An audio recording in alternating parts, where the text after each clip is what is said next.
Hey guys, in this video, I will show you how to complete the Binance US verification process. All right, let's begin.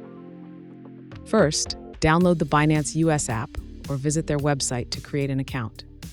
During sign-up, enable SMS two-factor authentication by entering your phone number and verifying it with a code sent via SMS. Next, on the home screen, tap the Verify Now button. You will need to provide your full legal name, residential address, and the last 4 digits of your Social Security number.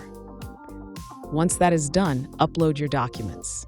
Take a selfie and submit a clear photo of your government-issued ID, such as a driver's license or passport.